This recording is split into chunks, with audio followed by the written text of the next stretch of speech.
রাতটা শেষ হলেই আমার বিয়ে। অচেনা অজানা একজনকে বিয়ে করছি। কে জানে কেমন হবে সে। আমি কি কখনো ভালোবাসতে পারবো তাকে? সেই বা আমাকে মেনে নিবে আমার অতীত জানার পর? এসব কথা চিন্তা করছি ব্যালকনিতে দাঁড়িয়ে, আর আকাশের দিকে তাকিয়ে আছি। কি সুন্দর চাঁদ আলো দিয়ে যাচ্ছে পৃথিবীর বুকে। প্রকৃতি কি সুন্দর আপন মনের রঙে সেজে আছে। শুধু আমার মনের আকাশটা মেঘলা। আমি কেন ভুলতে পারছি না আমার অতীত? কেন আমি এখনো অতীত আঁকড়ে বসে আছি? মানুষ বলে জীবনে প্রথম প্রেম নাকি ভোলা যায় না। তাই হয়তো আমিও আমার প্রথম প্রেম ভুলতে পারছি না। এসব কথা ভাবতে ভাবতেই আমার চোখ দিয়ে পানি গড়িয়ে পড়ছে। এই চোখ যে আজ কোনো বাধা মানছে না। আমি কি করে আমার ভালোবাসা ভুলে যাব? কি করে অন্য একজনকে ভালোবাসবো? কত সুন্দর ছিল আমার জীবন। হে আল্লাহ, আমি কি এমন করে পাপ করেছিলাম? কেন এত কষ্ট আমার? আমি তো সুখেই ছিলাম। তাহলে কেন আমার জীবনে আহান এসেছিল? আর কেনই বা আমাকে এতটা কষ্ট দিল? আমি তার কি ক্ষতি করেছিলাম? এসব কথা মাথায় আসতেই মনে পড়ে গেলে সেই 4 বছর আগের কথা। তখন আমি ইন্টার ফার্স্ট ইয়ারে পড়ি। একদিন আমার ফেসবুকে একটা আইডি থেকে রিকোয়েস্ট আসলো।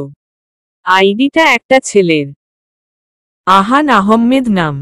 দেখতে হ্যান্ডসাম, স্মার্ট। আমি প্রথমে অ্যাকসেপ্ট করিনি, কিন্তু আইডিতে এসএমএস দেওয়ার কারণে পরে অ্যাকসেপ্ট করি। দুদিন পর ওই আইডি থেকে এসএমএস আসে। আহান, হাই মেঘনা। আমি, কে মেঘনা?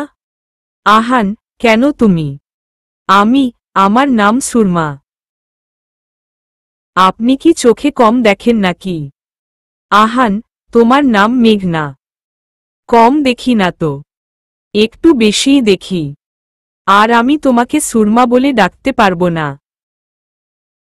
আমি, কি আশ্চর্য! আপনাকে কে বলেছে আমাকে সুরমা বলে ডাকতে? আমি তো আপনাকে বলিনি আমার নাম ধরে ডাকতে তাহলে? আহান, না বললেও তো ডাকার জন্য একটা নাম প্রয়োজন হয়। তাই তোমার নাম দিলাম মেঘনা। আমি, প্লিজ, আমাকে মেঘনা বলে ডাকবেন না।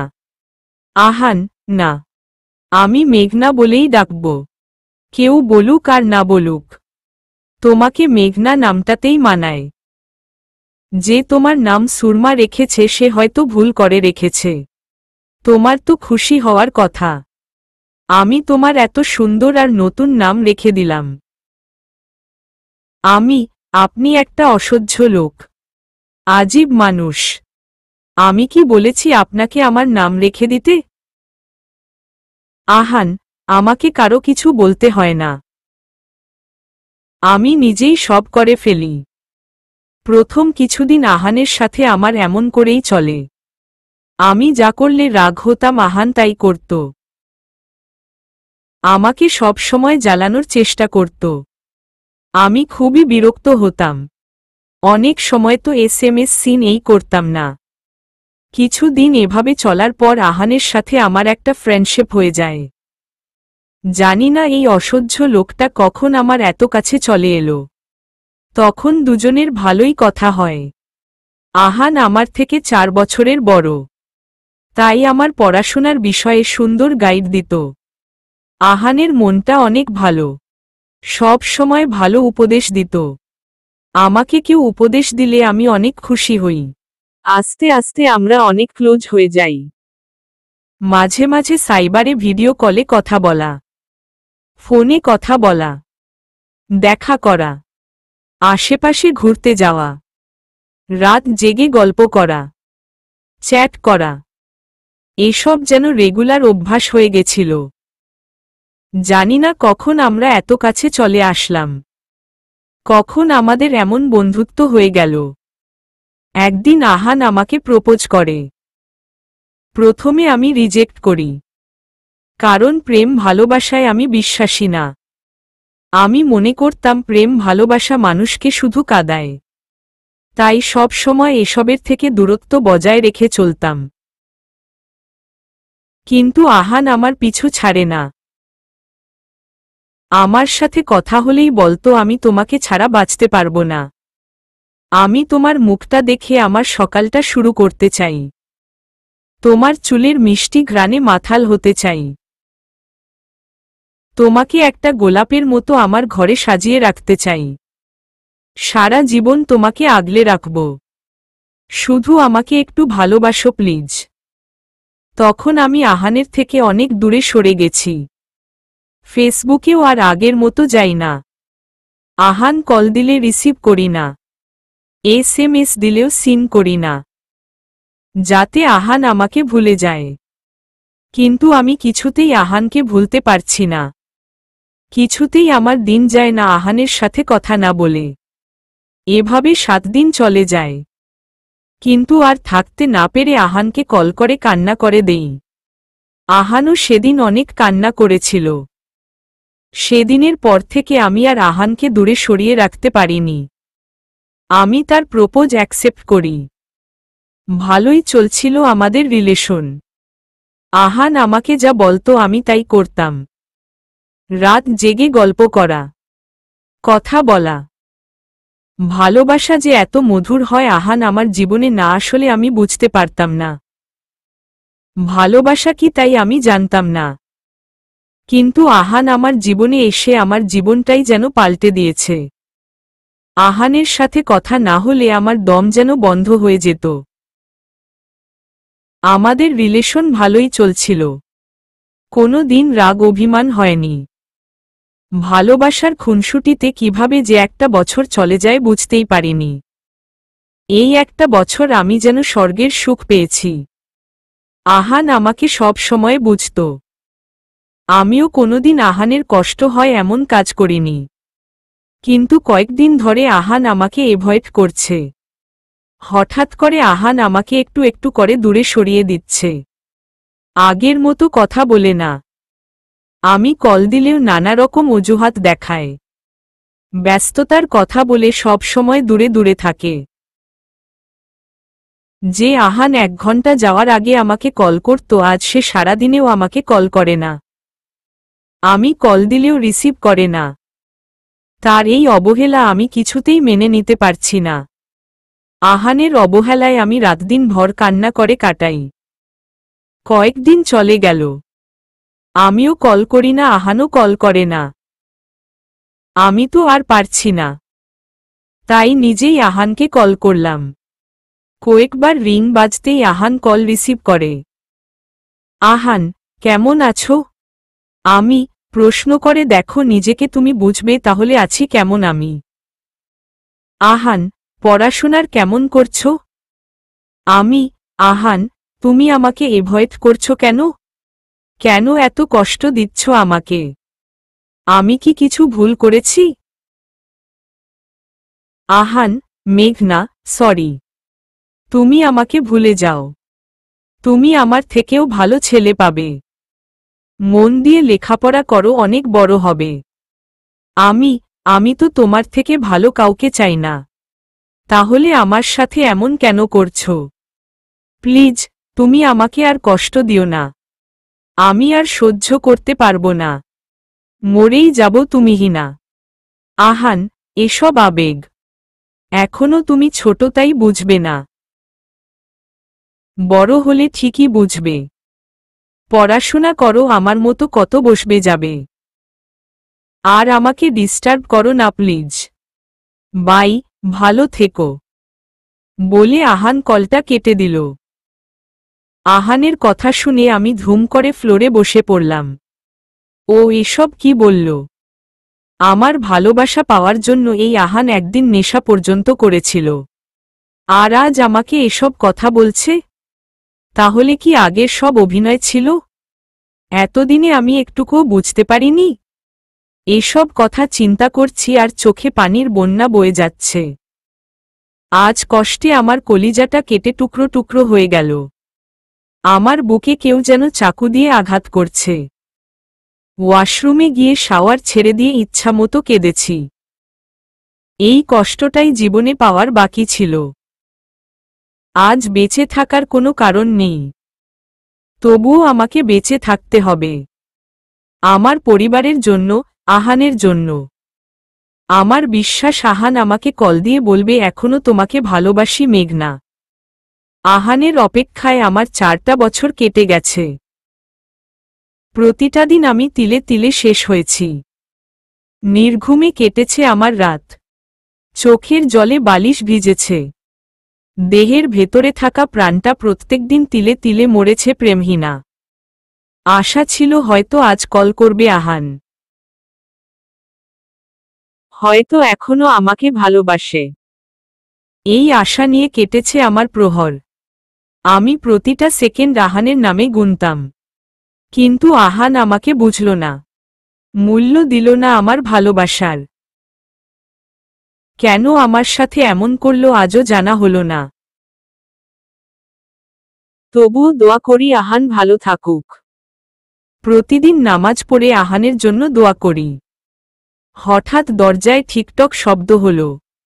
হঠাৎ দরজায় টিকটক শব্দে আমার ঘোর কাটে। ঘড়ির দিকে তাকিয়ে দেখি রাত 2টা বাজে। এত রাতে কে এলো? অনেক কষ্টে চোখের জল মুছে দরজার কাছে আসলাম। দরজা খুলে দেখি আম্মু। এই মুহূর্তে আম্মুকে দেখে আমার চোখের জল আর কোনো বাধা মানতে চাইছে না। ইচ্ছে হচ্ছে আম্মুকে জড়িয়ে ধরে কিছুক্ষণ কান্না করি। তাহলে হয়তো আমার কষ্টের কিছুটা অবসান হতো। কিন্তু না, কান্না করা যাবে না। আম্মু তুমি এত রাতে কিছু বলবে? আম্মু, না কিছু বলবো না। দেখলাম তোর রুমে লাইট ঝালানো তাই আসলাম। তা এখনো ঘুমাসনি কেন? কাল বিয়ে আর আজ যদি এত রাত পর্যন্ত জেগে থাকিস তাহলে চোখের নিচে কালো দাগ পড়ে যাবে। অসুস্থ হয়ে যাবি তো। যা এখন গিয়ে ঘুমা। কথাটা বলে আম্মু আমার কপালে একটা চুমু খেল। আম্মু চলে যাওয়ার জন্য পেছনে ফিরতেই আমি আম্মু পেছনে দিক থেকে জড়িয়ে ধরে কান্না করে দিলাম। আমার চোখ দুটিতে যেন বন্যা বইছে। আম্মু আমাকে অনেক বুঝাবার চেষ্টা করছে, কিন্তু আমার কষ্টগুলো পানির সাথে বের হয়ে আসছে। ভালোবাসা ভয়ানক জিনিস। এটা যত সুখ দিবে তার থেকে অনেক গুণ বেশি কষ্ট দিবে। কতক্ষণ কান্না করেছি জানি না, তবে এখন অনেক হালকা লাগছে। আম্মু, পাগলি মেয়ে এভাবে কান্না করতে হয়? এটাই তো নিয়ম। প্রত্যেক মেয়েকে একদিন এই দিনটার সম্মুখীন হতে হয়। আম্মু আমাকে অনেক কিছু বলল, বুঝালো। তারপর আমাকে ঘুমিয়ে পড়তে বলে চলে গেল। আম্মু চলে যেতেই আমি বিছানায় গা এলিয়ে দিলাম। তারপরও চিন্তা করছি কাল হয়তো আহান আসবে আমার বিয়ে ভেঙে দিতে। আমি জানি আহান আসবেই। আহান আমাকে অনেক ভালোবাসে। হয়তো আহানও আমার মতোই কষ্ট পাচ্ছে। এসব ভাবতে ভাবতে কখন যে ঘুমের রাজ্যে চলে গেলাম নিজেও জানি না। সকালে ঘুম ভাঙল আমার কাজিনের ডাকে। ঘুম থেকে উঠে দেখি অনেক বেলা হয়ে গেছে। সবাই উঠে পড়েছে। সবাই যার যার মতো ব্যস্ত। সবাই সাজুগুজু করছে। পার্লার থেকে মেয়েরা চলে এসেছে আমাকে সাজাতে। লাল টুকটুকে শাড়ি দিয়ে আমাকে সাজানো হলো। সব আমার মনের মতোই হচ্ছে। শুধু মানুষটা অচেনা। আমার জীবনে অচেনা এক অতিথি। তাকে আমি বাস্তবে দেখিনি, শুধু নামটা শুনেছি। তার নাম নাকি পরাগ। আম্মু বলেছিল ছেলে দেখতে নাকি রাজপুত্রের মতো। অনেকবার ছেলের সাথে দেখা করতে বলা হয়েছিল, কিন্তু আমি দেখা করিনি। আমার এই পরাগের প্রতি কোনো আগ্রহ নেই। আহানকে যদি জীবনে না পাই তাহলে আমার পক্ষে আর কাউকে ভালোবাসা সম্ভব হবে না। আমার তো এখনো মনে হচ্ছে আহান আসবে, এসে বলবে আমি তোমাকে ভালোবাসি মেঘলা, তোমাকে আমার জীবনে প্রয়োজন, বড্ড বেশি ভালোবাসি তোমাকে। কিন্তু না, ধুমধাম করে আমার বিয়েটা হয়ে গেল। আহান এলো না। কবুল বলার সময় চারদিকে কত তাকিয়েছিলাম। আহান আমাকে এত বড় ধোঁকা দিল। আহান আমাকে ধোঁকা দিয়ে আমার চোখে সকল পুরুষ মানুষের প্রতি ঘৃণা দিয়ে গেল। বাসা থেকে বিদায় নেওয়ার সময় অনেক কান্না করেছি, গাড়িতে বসেও কান্না করছি। পাশে বসা মানুষটা আমাকে একটা রুমাল এগিয়ে দিল, বলল চোখের পানি মুছে নিতে। বুঝতে পারলাম উনি পরাগ। আমি এখনো তাকে এক নজর দেখিনি, দেখার ইচ্ছেও নেই। আমি রুমালটা নিয়ে চোখের পানি মুছে নিলাম। একটা দীর্ঘ নিঃশ্বাস ছাড়লাম। আর কিছু নেই আমার জীবনে স্বপ্ন দেখার মতো। সব আশা আকাঙ্ক্ষার অবসান হল।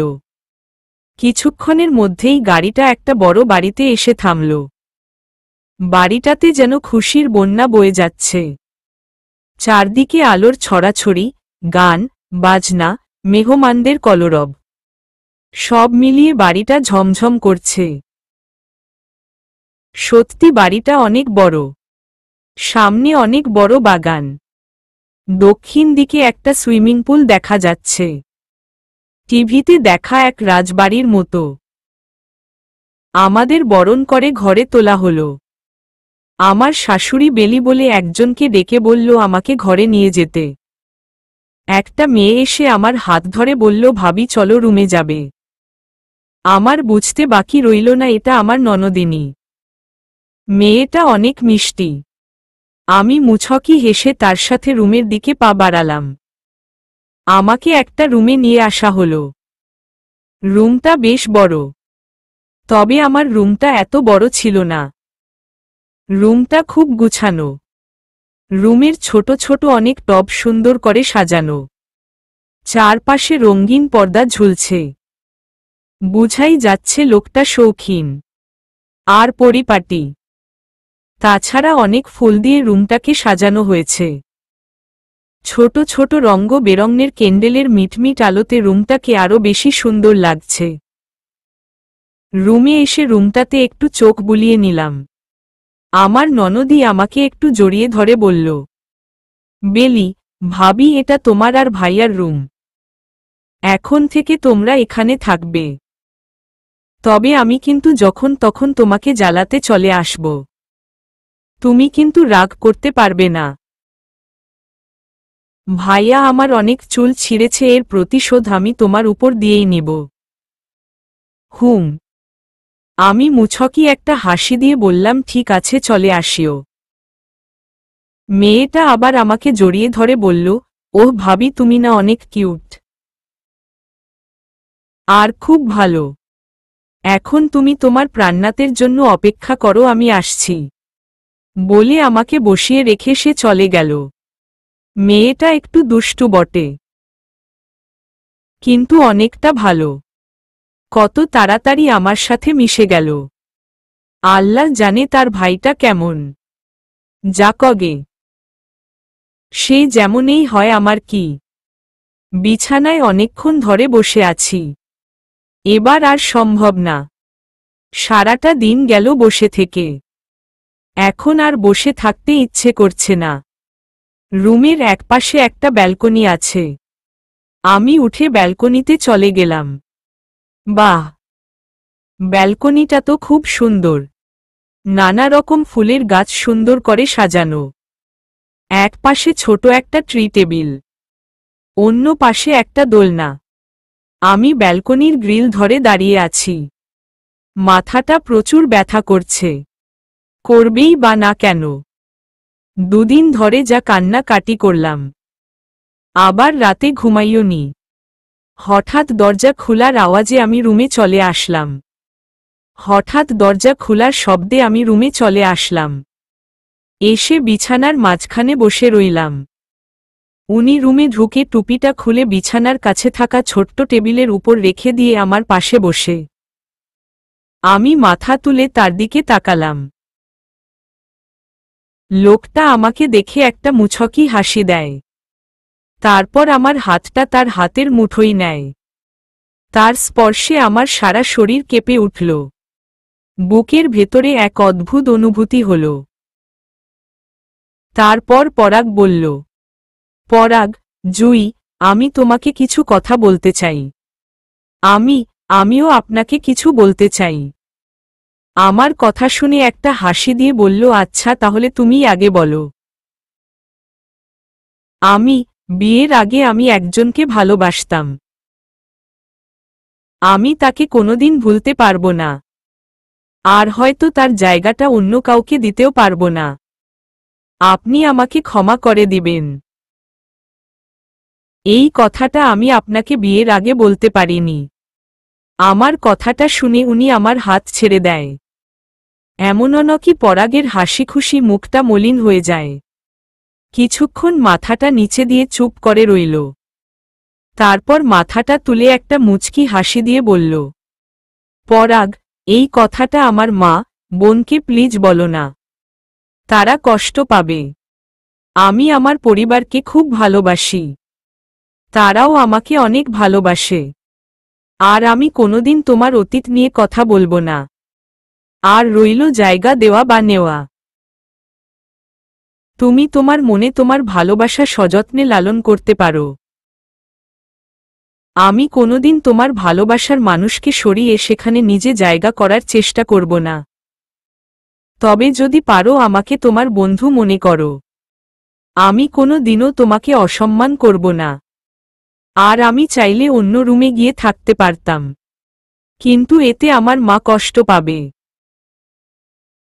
আর আমি আমার মাকে কোনোভাবেই কষ্ট দিতে চাই না। পরাগ কিছুক্ষণ চুপ থেকে মাথা তুলে বললেন, আমি তোমার কাছে কিছু চাইলে দেবে? বলেন কি চাই আপনার? আমার ক্ষমতায় থাকলে দিব।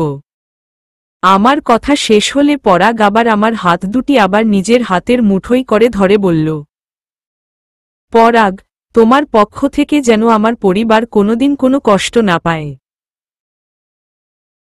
আমি তোমার কাছে আর কিছু চাই না। আমি কথা দিলাম, আমার পক্ষ থেকে আপনার পরিবার কোনো কষ্ট পাবে না। আমার কথা শুনে তার জ্বলজ্বল করা চোখ চিকচিক ঝিলিক দিয়ে ওঠে। পরাগ আমার দিকে একটা প্যাকেট এগিয়ে দিয়ে বলল, চেঞ্জ করে নাও। আমি প্যাকেটটা হাতে নিয়ে দেখলাম একটা পিঙ্ক কালার শাড়ি। আমি শাড়িটা নিয়ে ওয়াশরুমে চলে গেলাম। চেঞ্জ করে রুমে ঢুকে দেখি পরাগ চেঞ্জ করে মাঝখানে একটা কোলবালিশ দিয়ে একপাশে শুয়ে পড়েছে। আমি কিছুক্ষণ দাঁড়িয়ে থেকে অন্য পাশে শুয়ে পড়লাম।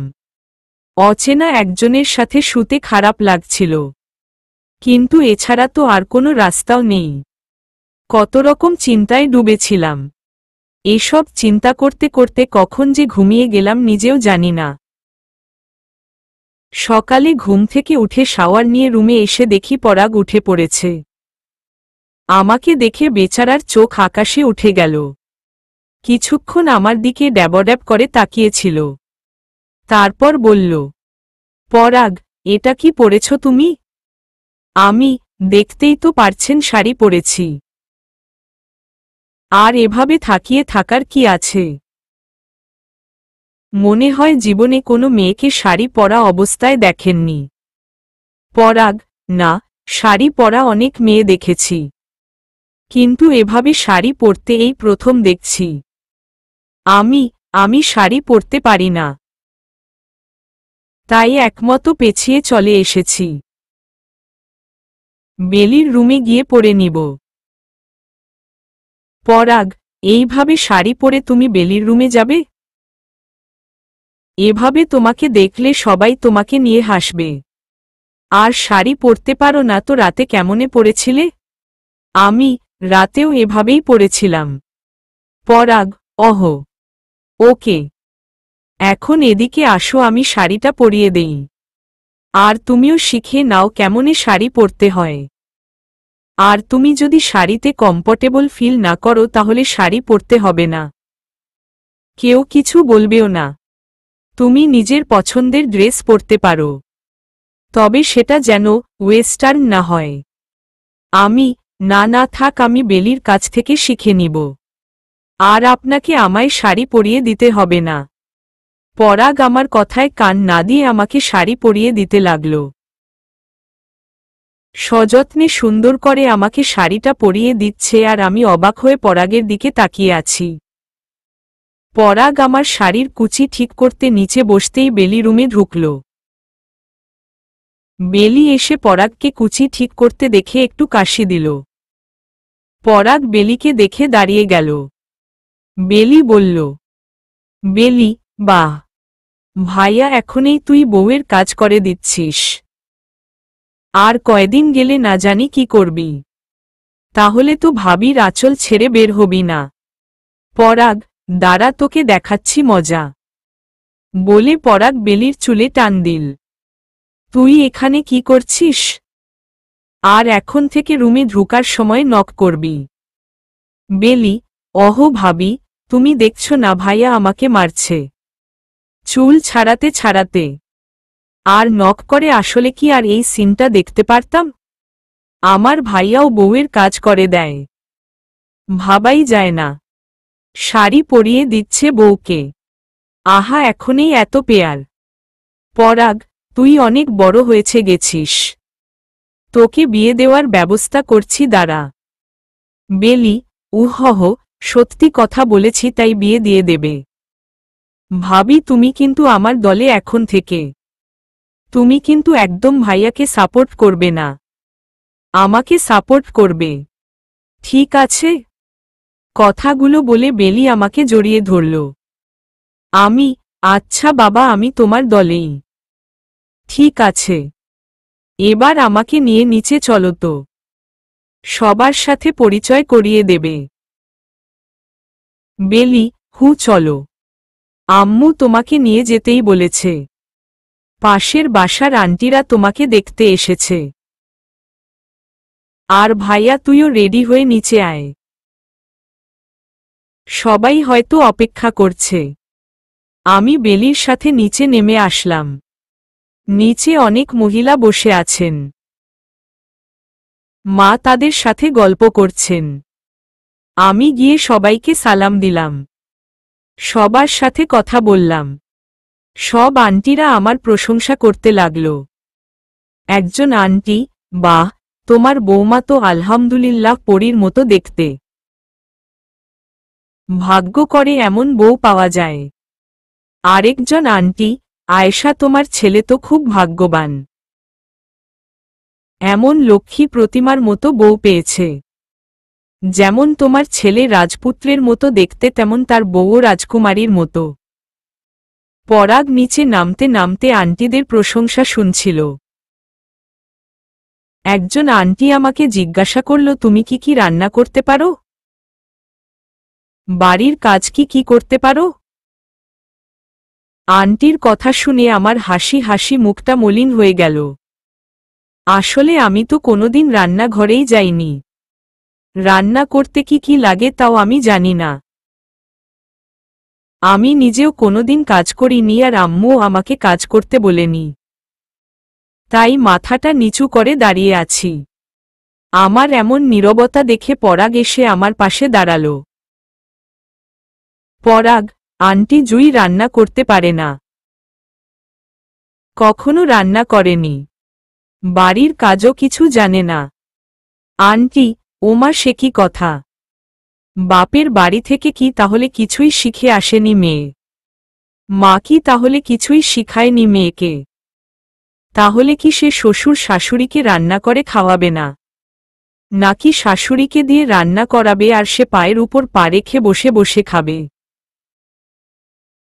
আন্টির কথা শুনে আমার দুচোখে জল চলে এলো।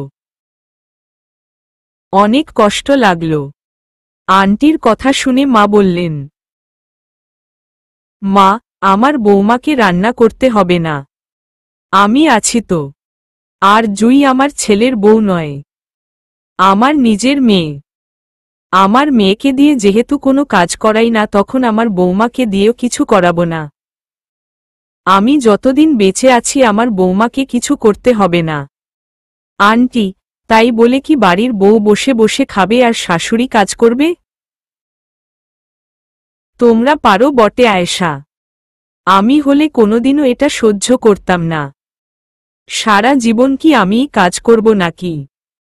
ছেলেকে বিয়ে করিয়ে আনবো আর বউ কাজ করবে না, এটা কেমন কথা? পরাগ, আন্টি, আমার বউ কাজ করবে নাকি বসে খাবে সেটা আমাদের উপর ছেড়ে দিন। এটা নিয়ে আপনাদের এত চিন্তা করতে হবে না। আন্টি, আপনারা যদি এসব চিন্তা করেন তাহলে বাড়ির বউদের চিন্তা ভাবনা কেমন হবে? আপনারা যদি অন্য বাড়ির মেয়েদের নিজের বাড়ির মেয়ে মনে করতে না পারেন তাহলে অন্য বাড়ির মেয়েরাও আপনাদের মায়ের জায়গা দিতে পারবে না। আপনাদের এই মন মানসিকতার জন্য বউ আর শাশুড়ির মধ্যে এত যুদ্ধ। আপনাদের কার্যকলাপের কারণে বউ শাশুড়িরা কখনো বন্ধু হতে পারে না। পরে আপনারা দোষ দেন পরের বাড়ির মেয়েরা খারাপ, তারা শ্বশুর শাশুড়ির সেবা যত্ন করে না। একটা কথা মনে রাখবেন, আপনারা একটা মেয়েকে যতটুকু দেবেন ঠিক ততটুকু পাবেন। এর বেশি কিছু আশা করবেন না। আপনি কি আপনার মেয়েকে কাজ শিখিয়েছেন? সেও অন্য বাড়িতে যাবে, তাকেও আপনার মতো কেউ এমন করে কথা শোনাবে। আপনাদের এমন মন মানসিকতা চেঞ্জ করুন, দেখবেন প্রত্যেকটা বাড়িতে সুখ বিরাজ করবে। বউ শাশুড়ির সম্পর্ক হবে বন্ধুর মতো, মা মেয়ের মতো। আপনারা বউ দেখতে এসেছেন, ভালো কথা, বউ দেখে চলে যান। পরাগের কথা শুনে আন্টিগুলোর মুখ কালো হয়ে গেছে। তারা আর কিছু না বলে চুপ করে চলে গেল। আমি অবাক হয়ে পরাগের কথাগুলো শুনছিলাম। মা আমার পাশে এসে আমার মাথায় হাত দিয়ে বলল, এসব নিয়ে মন খারাপ করবি না একদম। আমি তোকে আমার আরেকটা মেয়ের মতোই দেখি। পরাগ আর বেলির মতো তুইও আমার আর এক সন্তান। চল নাস্তা করবি। বেলি, ভাবি, তুমি মন খারাপ করো না তো, আমরা সবাই তোমাকে ভালোবাসি। আর কিছু শয়তান বুড়ি আছে যারা এসব খুঁজে বের করে। বেলি আমাকে ধরে নিয়ে গেল ডাইনিংয়ে। টেবিলে নাস্তা করতে বসছি। সবাই খাচ্ছে কিন্তু আমার খেতে মন চাচ্ছে না। শুধু খাবার নাড়াছোড়া করছি। মা এসে বললেন, মা, কিরে খাচ্ছিস না কেন? আমি, না, মানে ভালো লাগছে না। মা, ওদের কথায় মন খারাপ করবি না, দে আমি খাইয়ে দেই। মা আমার সামনে থেকে প্লেটটা নিয়ে ভাত মাখিয়ে আমাকে খাইয়ে দিতে লাগলেন। আমি মানা করার পরও মা আমাকে জোর করে নিজের হাতে খাইয়ে দিলেন। আজ আমাদের রিসিপশন। বাড়িতে লোক আসা শুরু হয়ে গেছে। পার্লার থেকেও লোক চলে এসেছে আমাকে সাজাতে। আজ আমাকে ব্লু কালার একটা শাড়ি পরানো হয়েছে। সারা গা ভর্তি গহনা। সব মহিলারা আমাকে ইচ্ছেমতো সাজালো। সাজানোর পর বেলি আমাকে নিচে নিয়ে আসলো। সিঁড়ি দিয়ে নামার সময় সবাই আমার দিকে হা করে তাকিয়েছিল। স্পেশালি জাতির ক্রাশ পরাগ, সাথে লেখিকারও ক্রাশ। মা আমার কাছে এগিয়ে আসলেন। মা, বাহ, আমার মেয়েটাকে একদম পরীর মতো লাগছে। কেউ যেন নজর না দেয়। এই বলে আমার গলার পেছনে হালকা কাজল লাগিয়ে দিল। আজ পরাগকেও অনেক সুন্দর লাগছে। আমার শাড়ির সাথে ম্যাচিং করে পাঞ্জাবি পরেছে। কয়েকটা চুল কপালে এলোমেলো ভাবে পড়ে রয়েছে। অনেক হ্যান্ডসাম লাগছে। সত্যি কোনো রাজকুমারের চেয়ে কম নয়। আমি পরাগের দিকে তাকাতেই দেখি পরাগ আমার দিকে ড্যাব ড্যাব করে তাকিয়ে আছে। দুজনের চোখাচোখি হয়ে যাওয়ায় আমি লজ্জায় চোখ নামিয়ে নিলাম। আমাকে আর পরাগকে পাশাপাশি বসানো হয়েছে। সব আত্মীয় স্বজন এসে আমাদের সাথে মিট করছে। সবাই আমাদের দুজনেরই অনেক প্রশংসা করছে। সারা বাড়িতে আত্মীয় স্বজনের হইচই পড়ে গেল। কিন্তু আমার পরিবারের কাউকেই এখনো দেখছি না। তাই আমার মুখটা মলিন করে বসে আছি। হঠাৎ দেখি আম্মু, আব্বু, ভাইয়া আর আমার কয়েকজন কাজিন আসছে। তাদের দেখেই আমার খুশি খুশি লাগল। আমি এগিয়ে গিয়ে আম্মুকে জড়িয়ে ধরলাম। আমার মনে হলো কতদিন পর আমার পরিবারের সাথে দেখা করলাম। তাই না চাওয়ার সত্ত্বেও আমার চোখ দিয়ে কয়েক ফোঁটা জল গড়িয়ে পড়ল। সবার সাথে সারাটা দিন কেটে গেল। রাতে অনেক ক্লান্ত থাকার কারণে বিছানায় গা এলিয়ে দিতেই কখন যে ঘুমের রাজ্যে চলে গেলাম নিজেও জানি না। খুব সকালে ঘুম ভেঙে গেল। মনে হলো কেউ আমাকে জড়িয়ে ধরে আছে। মাথাটা তুলে দেখি আমি পরাগের বুকের মধ্যে ঘুমিয়ে আছি। আর পরাগ আমাকে আষ্টেপৃষ্ঠে জড়িয়ে ধরে আছে। নিজেকে পরাগের বুকে দেখে আমি অবাক হয়ে গেলাম। আমার সারা শরীর শিহরণ দিয়ে গেল। পরাগের ঘুমন্ত চেহারাটা পুরাই বাচ্চা বাচ্চা লাগছে। ঘুমন্ত পরাগের মাঝে এক অন্যরকম সৌন্দর্য বিরাজ করেছে। আমি পরাগের থেকে নিজেকে ছাড়িয়ে নিয়ে ওয়াশরুমে চলে গেলাম। ফ্রেশ হয়ে রুমে ঢুকে মাথা মুছতে মুছতে আয়নার সামনে দাঁড়ালাম। বিছানার দিকে নজর যেতেই দেখি পরাগ আমার দিকে অপলকভাবে তাকিয়ে আছে। পরাগের এমন চাহনিতে আমি লজ্জা পেলাম। পরাগ বিছানা থেকে উঠে এসে আমার হাত থেকে টাওয়ালটা নিয়ে নিল। তারপর নিজের হাতে আমার ভেজা চুলগুলো মুছে দিতে লাগল। আমি আয়নার দিকে তাকিয়ে পরাগকে দেখছি। কেউ কোনো কথা বলছি না। আমার মুখ দিয়ে টু শব্দটাও বের হচ্ছে না। পরাগ আমার পেছনে থেকে চুলগুলো হালকা সরিয়ে নিজের মুখটা আমার কানের কাছে এনে ফিসফিস করে বলল, পরাগ, তোমাকে অনেক সুন্দর লাগছে। মনে হচ্ছে কোনো পরী ভুল করে আমার ঘরে চলে এসেছে। ভেজা চুলে তোমার সৌন্দর্য যেন 1000 গুণ বেড়ে গেল। পরাগের কথায় আমি লজ্জা পেয়ে মাথা নিচু করে ফেললাম। পরাগ তার মুখটা আমার চুলের মধ্যে ডুবিয়ে দিল। ঠিক সেই সময় দরজায় কেউ নক করল। দুজনের ঘোর কাটল। পরাগ আমার দিকে তাকিয়ে আমতা আমতা করতে লাগল, কিন্তু কিছুই বলতে পারল না। আমি গিয়ে দরজা খুলে দেখি বেলি দাঁড়িয়ে আছে। বেলিকে দেখে পরাগ ওয়াশরুমে চলে গেল। বেলি এসে আমাকে জড়িয়ে ধরল। বেলি, ও মাই সুইটি কিউটি ভাবি, তোমাদের ঘুম ভাঙল? চলো এবার নিচে যাই। নাস্তা করবে না? আমি, হ্যাঁ চলো। বেলিকে নিয়ে নিচে চলে আসলাম। এসে দেখি মা নাস্তা বানাচ্ছে। আমি গিয়ে মায়ের পাশে দাঁড়ালাম। মা আমাকে দেখে বলল, মা, কি রে তুই আবার রান্নাঘরে এলি কেন? কিছু কি বলবি? আমি তোমাকে হেল্প করব মা। মা, না, তোকে হেল্প করতে হবে না। তুই গিয়ে টেবিলে বস, আমি নাস্তা দিচ্ছি। প্লিজ মা, আমাকে কিছু করতে দাও। আমিও কিছু করতে চাই। আমার জোরাজোরিতে মা আমাকে টেবিলে খাবারটা সাজিয়ে দিতে বলল। আমি রান্নাঘর থেকে খাবার এনে টেবিলে রাখলাম। সবাই একসাথে নাস্তা করলাম। বাবা আর পরাগ নাস্তা করে অফিসে চলে গেল। বেলিও কলেজে চলে গেল। আমি একা রুমে বসে বসে বোরিং হচ্ছিলাম। হঠাৎ চোখ পড়ল শেলফের দিকে।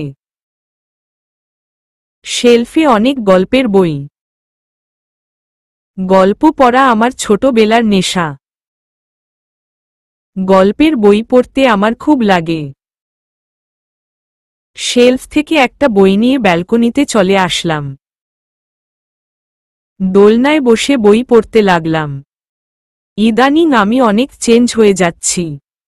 আগের সবকিছু জীবন থেকে বিলীন হয়ে যাচ্ছে। আহানের কথাও তেমন আর মনে পড়ে না। আগে তো প্রত্যেকটা রাত যেত আহানের জন্য চোখের জল ফেলে। যাই হোক, এসব কথা বাদ দিয়ে গল্পে মন দিলাম। হঠাৎ আমার ফোনটা বেজে উঠল। আমি রুমে এসে মোবাইলটা হাতে নিয়ে দেখি পরাগ কল করেছে। আমি ফোনটা রিসিভ করলাম। পরাগ, কি করছো? আমি, এই তো বই পড়ছিলাম। বাসায় বসে বসে বোরিং হতে আর ভালো লাগছে না। পরাগ, আচ্ছা তাহলে তুমি রেডি হয়ে থাকো, আমি বাসায় আসছি। আমি, কেন রেডি হয়ে কোথায় যাব? পরাগ, তোমাকে নিয়ে আমার একটা পছন্দের জায়গায় ঘুরতে যাব। তোমার ভালোই লাগবে। তুমি রেডি হও, আমি আসছি। বলেই ফোনটা কেটে দিল। যাক, ভালোই হলো। রুমে বসে বসে বোরিং হওয়ার থেকে একটু ঘুরে আসলে ভালোই লাগবে। আলমারি থেকে একটা কালো শাড়ি বের করে পরে নিলাম, সাথে হালকা সাজগোজ। কিছুক্ষণের মধ্যেই পরাগ চলে আসলো। পরাগ রুমে এসে আমাকে দেখে হাঁ করে তাকিয়ে রইল। পরাগকে এমন করে তাকিয়ে থাকতে দেখে আমার কেমন জানি লাগল। আমি, এমন করে তাকিয়ে আছেন কেন? মুখে তো ঢাকার সব মশা ঢুকে যাবে। আমার কথায় পরাগ পাত্তা না দিয়ে এক পা দুপা করে পরাগ আমার দিকে এগিয়ে আসছে। পরাগকে এগিয়ে আসতে দেখে আমি পিছাতে লাগলাম। এক সময় আমি দেয়ালের সাথে মিশে গেলাম। পরাগ ধীরে ধীরে আমার শরীরের সাথে লেপ্টে দাঁড়াল। পরাগের প্রতিটা নিঃশ্বাস এসে আমার মুখের উপর পড়ছে। আমার হার্টবিট দ্রুত চলতে শুরু করল। মনে হলো আমার বুকের ভেতর কেউ হাতুড়ি পিঠাচ্ছে। পরাগ নিজের মুখটা আমার মুখের কাছে নিয়ে আসল। আমি পরম আবেশে চোখ দুটি বন্ধ করে ফেললাম। পরাগ তার মুখটা আমার কানের কাছে এনে বলল, পরাগ, আমাকে কি মারার প্ল্যান করেছ নাকি? এত সুন্দর করে সাজতেন কে বলল? পরাগের কথায় আমি চোখ খুলে থাকালাম। দেখি পরাগ মিটমিট করে হাসছে। আমি তো মনে করেছিলাম পরাগ আমাকে। আমি আপনাকে মারতে যাব কেন? পরাগ, এমন পরীর মতো সাজলে আমি এমনি খুন হয়ে যাব। এমন করে সেজো না প্লিজ, তাহলে কিন্তু নিজেকে কন্ট্রোল করতে পারবো না। পরাগের কথায় লজ্জা পেয়ে মাথাটা নিচু করে ফেললাম। পরাগ, এই ম্যাডাম, আমাকে কাছে আসতে দেখে এভাবে চোখ বন্ধ করে ফেললে কেন? কি ভেবেছিলে আমি তোমাকে? আমি, না মানে, মানে। পরাগ, কি সব না মানে মানে করছেন? আমি কিছু ভাবিনি। এখন চলুন, কোথায় যাবেন? দেরি হয়ে যাচ্ছে তো। কথা ঘুরানোর জন্য। পরাগ, তাই? আমি, হ্যাঁ তাই। পরাগ, ওকে তাহলে চলো। পরাগ আর আমি যেই রুম থেকে বের হব ঠিক তখনই একটা মেয়ে রুমে ঢুকল। আমি আর পরাগ দুজনেই দাঁড়িয়ে গেলাম। পরাগ, আরে ইরা, তুমি এখন এখানে? সব ঠিক আছে তো? ইরা, পরাগ, তোমাকে এখনই আমার সাথে যেতে হবে। পরাগ, সব ঠিক আছে তো? মেয়েটা পরাগকে একটু দূরে নিয়ে কি সব ফিসফিস করে বলল। ওরা দুজন কি বলছে কিছুই বুঝতে পারছি না। সব আমার মাথার উপর দিয়ে গেল। আমি দাঁড়িয়ে ওদের দেখছি। পরাগ, আচ্ছা দাঁড়াও, যাচ্ছি বলে পরাগ আমার দিকে তাকালো। পরাগ, জুই, আমার একটা ইম্পর্ট্যান্ট কাজ পড়ে গেল। আমি তোমাকে বরং অন্যদিন ঘুরতে নিয়ে যাই? প্লিজ। তুমি থাকো, আমি আসছি। খুব তাড়াতাড়ি চলে আসব। ভয় পেও না বলে পরাগ মেয়েটার সাথে চলে গেল। নিজের অজান্তেই চোখ দিয়ে পানি চলে আসলো। আমার চেয়ে অন্য মেয়ে বেশি ইম্পর্ট্যান্ট? আমি কি বলেছিলাম আমাকে ঘুরতে নিয়ে যেতে? জানি না কেন এত কষ্ট লাগল। নিচে ফ্লোর বসে কিছুক্ষণ কান্না করলাম। মনে হলো কেউ আমার কলিজায় আঘাত করল। কোনো এক অজানা ভয় কাজ করছে মনে। রাত 11টা বাজে, কিন্তু পরাগের আসার কোনো নাম নেই। মা আমাকে বলেছিল খেয়ে ঘুমিয়ে পড়তে, কিন্তু আমি মাকে বুঝিয়ে পাঠিয়ে দিয়ে আমি না খেয়ে পরাগের জন্য অপেক্ষা করতে লাগলাম। রাত 12টার দিকে পরাগ আসল। এসে দেখে আমি বসে আছি। পরাগ, তুমি এখনো ঘুমাওনি কেন? আমি, এমনি ঘুম আসছিল না। আচ্ছা, আপনি ফ্রেশ হয়ে আসেন, আমি আপনাকে খাবার দিচ্ছি। পরাগ, আমি বাহিরে খেয়ে আসছি।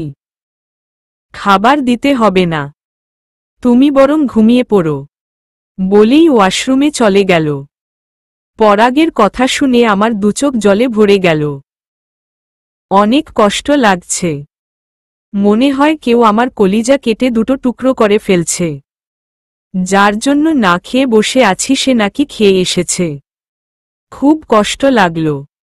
রাতে না খেয়েই শুয়ে পড়লাম। এভাবেই কয়টা দিন কেটে গেল। পরাগ একটু বেশিই বিজি থাকে ইদানিং। আমার মনে পরাগের জন্য একটু একটু করে জায়গা তৈরি হচ্ছে। আমিও ভালোবাসি, না আহানকে নয়, পরাগকে।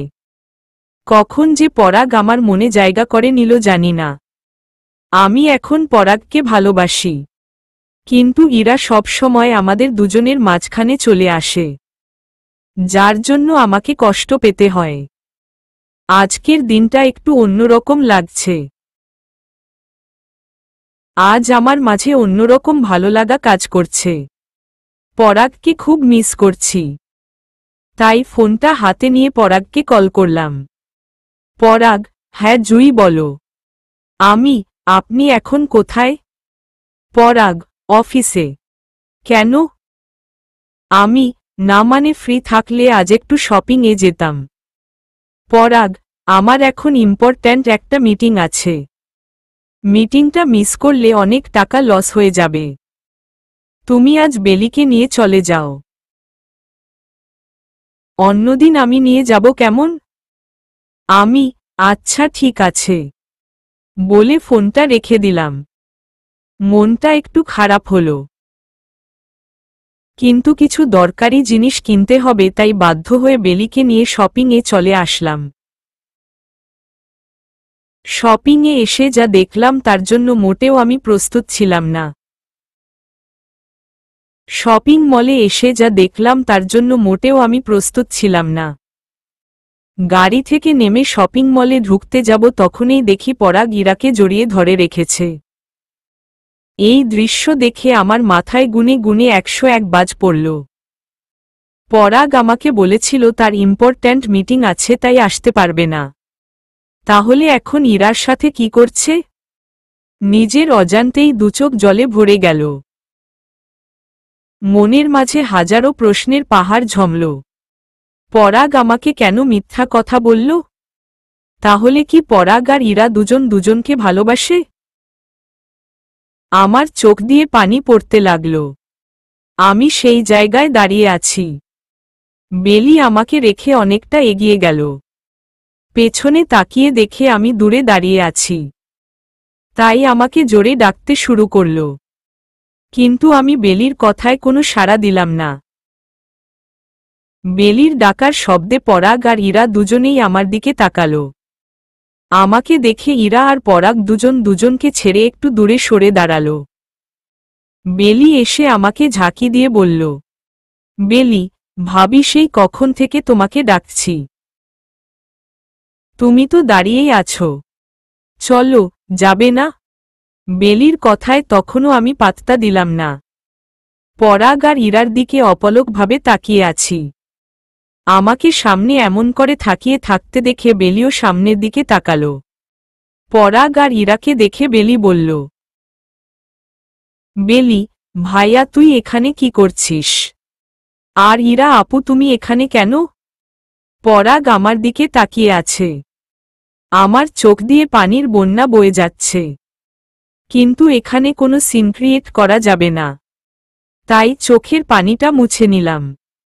চোখের জলটা সবার চোখের আড়াল করতে পারলেও পরাগের চোখ এড়াল না। পরাগ আমার দিকে এগিয়ে এসে বলল, জুই আমি। পরাগকে বলার সুযোগ না দিয়ে বেলিকে নিয়ে শপিং মলে ঢুকে গেলাম। কিন্তু আমার মন কিছুতেই মানতে চাইছিল না। কি কিনব, মন তো অন্য কোথাও আটকে আছে। কষ্টে বুকটা ফেটে যাচ্ছে। না পারছিলাম বলতে, না পারছিলাম সহ্য করতে। বেলি এটা ওটা দেখাচ্ছে। ওসবে আমার ইন্টারেস্ট ছিল না। আমি আনমনে কত কি ভেবে যাচ্ছিলাম। বেলি, ভাবি, তুমি তো কিছুই দেখছ না। তাহলে কি কিনবে? আর তোমাকে এমন চিন্তিত দেখাচ্ছে কেন? কিছু কি হয়েছে? আমি, না আসলে শরীরটা একটু খারাপ লাগছে। চলো বাসায় চলে যাই। অন্য একদিন না হয় আসব। আর একটু পড়তো সন্ধ্যাও হয়ে যাবে। বেলি, ঠিক আছে চলো। কিছু জিনিস কিনে তাড়াতাড়ি মল থেকে বের হয়ে আসলাম। বাসায় এসে সোজা নিজের রুমে চলে আসলাম। রুমে ঢুকে দেখি পরাগ সোফায় বসে আছে। আমাকে দেখে দাঁড়িয়ে গেল। পরাগকে দেখে আমার মাথায় চরম রাগ উঠে গেল। পরাগ আমার দিকে এগিয়ে আসলো। আমি পরাগকে পাত্তা না দিয়ে ওয়াশরুমে ঢুকে গেলাম। ওয়াশরুমে ঢুকে শাওয়ার ছেড়ে দিয়ে ইচ্ছেমতো কান্না করলাম। সব কষ্ট চোখের পানি হয়ে বেরিয়ে আসছে। আর চোখের জলকে ধুয়ে নিয়ে যাচ্ছে ঝর্ণার পানি। কি আশ্চর্য, কেউ কখনোই বুঝবে না কোনটা কষ্টের লোনা জল আর কোনটা ঝর্ণার জল। মেয়েদের কষ্টগুলো হয়তো এমন করেই ঢাকা পড়ে প্রতিনিয়ত। আমার কান্না আজ কোনো বাধা মানছে না। আমার ভালোবাসা সব সময় ভুল প্রমাণিত হয়। আহানকে ভালোবেসেছিলাম, বিনিময়ে এক বুক কষ্ট উপহার পেলাম। এখন যখন আহানকে ভুলে পরাগকে আঁকড়ে বাঁচার চেষ্টা করছি, তখন পরাগও আমার বিশ্বাসে আঘাত করল। অনেকক্ষণ ধরে ওয়াশরুমে ছিলাম, তাই পরাগ বাহিরে থেকে দরজায় ধাক্কা দিচ্ছে। প্রথমে পরাগের ডাকে কোনো সাড়া দেইনি। কিন্তু এত রোড়ে ধাক্কাচ্ছে যে মনে হয় দরজাটা এখনই ভেঙে ফেলবে। তাই বাধ্য হয়ে বাহির হয়ে আসলাম।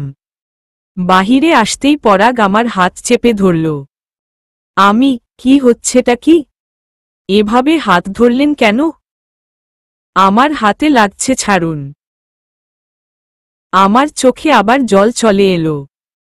আমার চোখের পানি দেখে পরাগ আমার হাতটা ছেড়ে দিয়ে আমার দুগালে হাত দিয়ে দুচোখে চুমু খেল।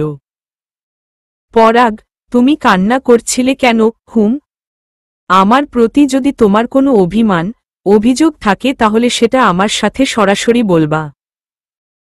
জানো না, মনের মধ্যে কোনো অভিমান বা অভিযোগ লুকিয়ে রাখলে তা একদিন রাগে রূপান্তরিত হয়। রাগ সম্পর্ক নষ্ট করে। রাগ বিশ্বাসে আঘাত করে। এতে সম্পর্ক নষ্ট হয়, দূরত্ব সৃষ্টি হয়। আমি জানি তুমি আমার প্রতি রাগ করেছ, কিন্তু বিশ্বাস করো, ইরা আর আমি শুধুমাত্র ভালো বন্ধু। একটা সমস্যার জন্য আমাকে তখন মলে যেতে হয়েছিল। আমি তো তখন ইরাকে সান্ত্বনা দিচ্ছিলাম। তুমি যা দেখছ তার মধ্যে অন্য কিছুও তো থাকতে পারে, তাই না? আমি পরাগের কথাগুলো শুনছিলাম। সত্যি কি তাই? নাকি পরাগ আমাকে মিথ্যা বলছে? নাকি আমি পরাগকে ভুল বুঝছি? মাথাটা নিচু করে দাঁড়িয়ে আছি। চোখ দিয়ে আবার জল পড়তে শুরু করল। পরাগ আমার চোখের জল মুছে দিল। পরাগ আমাকে আরো কিছু বলতে চাইছিল, কিন্তু বেলি খাওয়ার জন্য ডাকতে আসাতে আর বলল না। রাতে সবাই একসাথে খেয়ে নিলাম।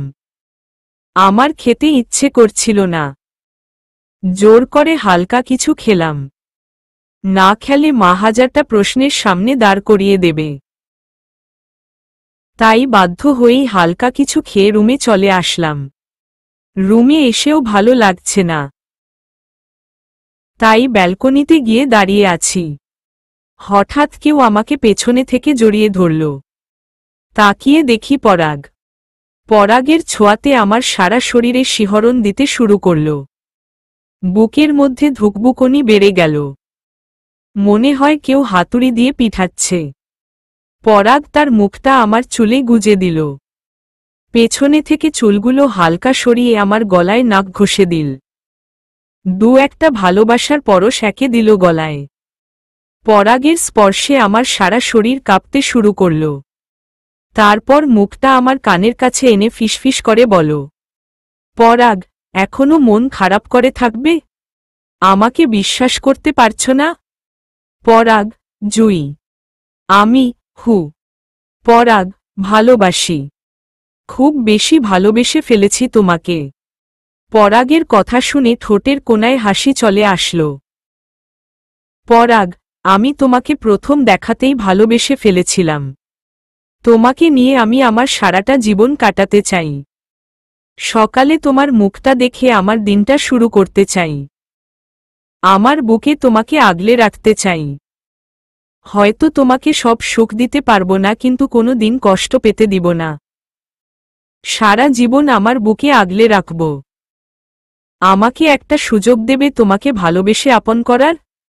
আমি পরাগের কথা নীরব শ্রোতার মতো শুনছিলাম, কিন্তু কিছুই বলতে পারছিলাম না। পরাগ, জুই। আমি, হুম। পরাগ, তোমার কাছে একটা জিনিস চাইব, দিবে? আমি, কি? পরাগ, আমি তোমাতে হারাতে চাই। নিজেকে তোমাতে বিলীন করে দিতে চাই। দেবে আমাকে তোমাতে হারাতে? আমি কি তোমাকে আপন করার একটা সুযোগ পাব? পরাগের কথা শুনে আমি মাথাটা নিচু করে ফেললাম। ভীষণ লজ্জা লাগছে। আমারও ইচ্ছে করে পরাগকে কাছে পেতে, পরাগের ভালোবাসার ছোঁয়া পেতে। কিন্তু আমি তো মেয়ে, তাই মুখ ফুটে বলতে পারি না।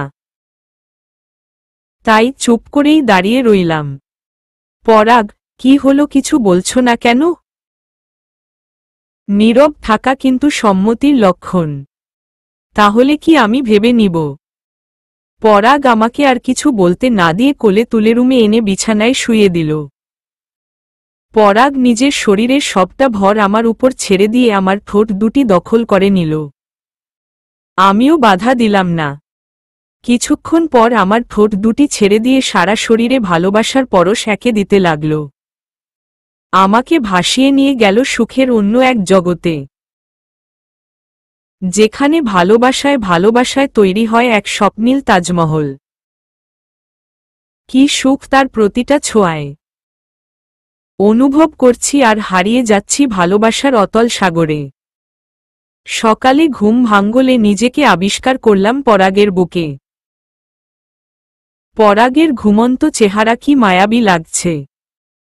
পরাগের প্রশস্ত লোমশ ভরা উন্মুক্ত বুকের দিকে তাকিয়ে আছি। কি সুন্দর তার শরীরের আভা! ইচ্ছে করছে এই বুকে ডুব দেই। আর কিছু না ভেবে পরাগে বুকে নাক ডুবিয়ে দিলাম। একটা ভালোবাসার পরশ একে দিলাম এই উন্মুক্ত বুকটায়। তারপর আবার তার বুকে মাথা রাখলাম।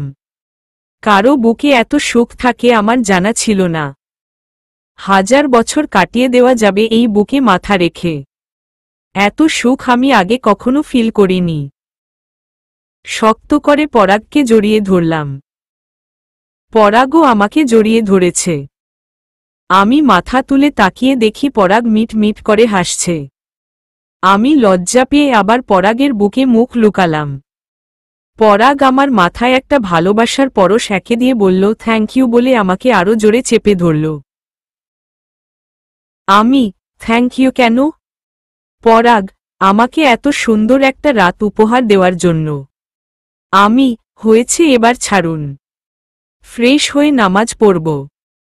পরাগ আমাকে ছেড়ে দিলে আমি ওয়াশরুমে চলে গেলাম। লম্বা শাওয়ার নিয়ে ফ্রেশ হয়ে এসে নামাজটা পড়ে নিলাম। আজ আমার অনেক ভালো লাগছে। কাউকে ভালোবেসে আপন করে নিতে পারলাম। আমি তো কখনো চিন্তাও করিনি পরাগের মতো এত ভালো একজনকে জীবন সঙ্গী হিসাবে পাব। আমি যেমন চাইতাম পরাগ তার চেয়েও ভালো। পরাগ তো আমার জীবনে অচেনা এক অতিথি ছিল। আজ সে আমার জীবনের সবচেয়ে মূল্যবান মানুষ। কখনো আশা করিনি জীবনে এমন কাউকে পাব। অচেনা অতিথি হবে চিরচেনা জীবন সাথী। আজ আমি অনেক খুশি। আল্লাহর কাছে শুকরিয়া আদায় করলাম এমন কাউকে জীবন সঙ্গী হিসাবে পেয়ে।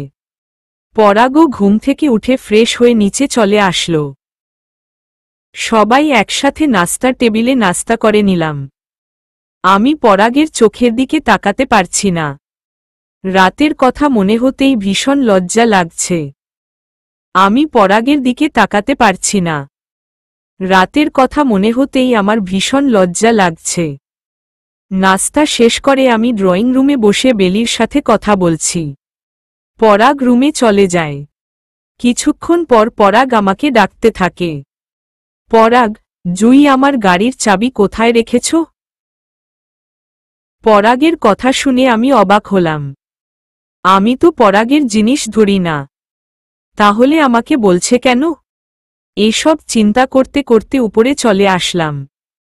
দরজার কাছে আসতেই পরাগ আমার হাত ধরে এক টানে রুমের ভেতরে ঢুকিয়ে নিল।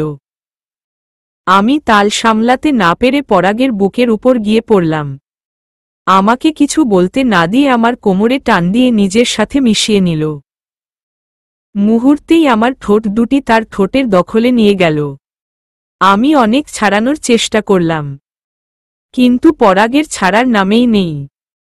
একসময় আমিও পরাগের বুকে লেপ্টে যাই। আমার নিঃশ্বাস ক্রমেই ভারী হয়ে আসছে। কিছুক্ষণ পর পরাগ আমাকে ছেড়ে দেয়। দুজনেই হাঁপাতে থাকি। আর একটু হলে তো আমি মরেই যেতাম। আমি, হারামি, শয়তান, এনাগন্ডা, জলহস্তি, আমার ঠোঁটগুলোকে কি মনে করেছে? আর একটু হলে তো আমার দমটা বন্ধ হয়ে যেত। রক্ত জমে গেছে আমার ঠোঁটে বলে আমি ঠোঁট দুটি মুছতে লাগলাম। আমার কথা শুনে পরাগ হাসতে লাগল। পরাগ, ওহ সরি, এগুলো তোমার ঠোঁট ছিল? আমি তো মনে করেছিলাম এটা চকলেট। তাই তো একটু টেস্ট করে দেখলাম। আমার আবার চকলেট খেতে ভালোই লাগে। কথাটা বলে আবার হাসতে লাগল। পরাগের এমন হাসি দেখে আমার গা জ্বলে যাচ্ছে। তাই পরাগের বুকে কয়টা কিল বসিয়ে দিলাম। পরাগ আমার হাত দুটি ধরে আমাকে তার বুকের সাথে মিশিয়ে নিয়ে বলল, পরাগ, এটা হলো সারাদিনের এনার্জি। বলে আবার আমার ঠোঁটে হালকা করে চুমু খেল। তারপর পরাগ অফিসে চলে গেল। এভাবে কেটে গেল কয়েকটা দিন। আমার জামাইটা যেমন রোমান্টিক তেমনি দুষ্টুর ডিব্বা। ভালোই চলছিল আমাদের জীবন। এই কয়দিনে পরাগ আমাকে অনেক কেয়ার করেছে। আমাকে রান্না কেমনে করতে হয় তা শিখিয়েছে। ভালোবাসায় ভরপুর আমার জীবন। আজ নাকি পরাগ একটু বিজি। অফিসে কাজের চাপ বেশি, তাই সকালেও নাস্তা করে যায়নি।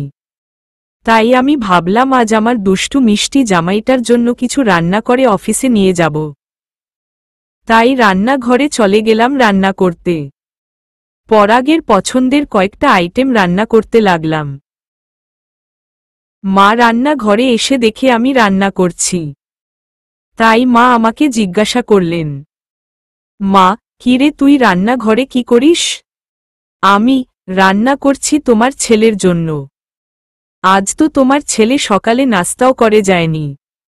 তাই ভাবলাম কিছু রান্না করে নিয়ে যাই। আমার কথা শুনে মা মৃদু হেসে বললেন, ঠিক আছে নিয়ে যায়। তবে তুই রান্না করতে আসলি কেন? আমাকে বললে তো আমিই রান্না করে দিতাম।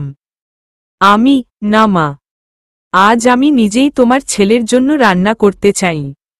মা, আচ্ছা কর, তবে সাবধানে হাত পুড়ে না যেন। আমি, ঠিক আছে। আমি রান্না শেষ করে সব বক্সে ভরে নিয়ে নিলাম। একটু হালকা সাজুগুজু করে বাসার গাড়ি করে চলে গেলাম পরাগের অফিসে। অফিসে ঢুকে বসে আছি। পরাগ নাকি বিজি, কিন্তু আর কতক্ষণ? বসে থাকতে আর ভালো লাগছে না। তাই বাধ্য হয়ে গার্ডের কথা না শুনেই পরাগের কেবিনে চলে গেলাম। দরজাটা একটু ফাঁকা করতেই দেখি পরাগ আর ইরা দুজনে খুব হাসাহাসি করছে। ইরা হাসতে হাসতে পরাগের উপর হেলে ঢলে পড়ছে। এটা দেখেই আমার মাথায় রক্ত উঠে গেল। পরাগের সাথে ইরাকে কিছুতেই আমি মানতে পারি না। যতই বলি ওরা বন্ধু, তবুও আমি ওদের একসাথে সহ্য করতে পারি না। আমি পরাগের কেবিন থেকে বের হয়ে গার্ডের কাছে খাবারটা রেখে বাসায় চলে আসলাম। বাসায় এসে সোজা ওয়াশরুমে ঢুকে গেলাম। কতক্ষণ ওয়াশরুমে ছিলাম জানি না, তবে মন খুলে কান্না করতে পেরে অনেকটা হালকা লাগছে। মাথাটাও ভারী হয়ে আছে। বিছানায় গা এলিয়ে দেওয়ার সাথে সাথে ঘুমের রাজ্যে চলে গেলাম। ঘুম ভাঙল একেবারে রাতে। ঘুম থেকে উঠে ফোনটা হাতে নিয়ে দেখি দুপুরে পরাগ কয়েকবার কল দিয়েছিল। কিছু ভালো লাগছিল না, তাই চলে গেলাম বেলির সাথে কথা বলতে। ওর সাথে কিছুক্ষণ বসে গল্প করলাম, কিন্তু না, আমার মন গল্পেও বসছে না। আবার চলে আসলাম নিজের রুমে। এসে ব্যালকনিতে গিয়ে দাঁড়িয়ে আছি। চোখের সামনে পরাগ আর ইরার হাসাহাসি খুনসুটিগুলো ভেসে উঠছে। হঠাৎ আমার পেটে কারো স্পর্শ অনুভব করতে পারছি। পরাগ এসেই আমাকে পেছনে থেকে জড়িয়ে ধরেছে। আমার শাড়ির ফাঁক দিয়ে আমার পেটে স্লাইড কাটছে আর আমার চুলে তার নাক ডুবিয়ে দেয়। আজ পরাগের ছোঁয়া আমার কাছে অসহ্য লাগছে, তাই পরাগের হাত দুটো শক্ত করে ধরে নিলাম। পরাগ তার মুখটা আমার কানের কাছে এনে বলল, পরাগ, কি হলো? এভাবে হাত ধরলে কেন? অফিসে গিয়েছিলে, তাহলে আমার সাথে দেখা না করেই কেন চলে এসেছ? আমি তোমাকে কল করেছিলাম, রিসিভ করনি কেন? আমি তোমার আর ইরার সুন্দর মুহূর্তটা নষ্ট করতে চাইনি, তাই দেখা না করেই চলে এসেছি। কথাটা বলে পরাগের হাত দুটো সরিয়ে দিয়ে রুমে চলে আসলাম। পরাগও আমার পিছু পিছু আসল। রুমে এসে পরাগ আমার একটা হাত ধরে নিজের কাছে টেনে নিল। আমাকে ঘুরিয়ে তার বুকে আমার পিঠ টেকিয়ে আবার আমাকে জড়িয়ে ধরল। পরাগ, আমার বউটার কি মুড অফ? আমি, প্লিজ ছাড়ো, আমার এসব আদিক্ষেতা ভালো লাগছে না। যাও এখান থেকে।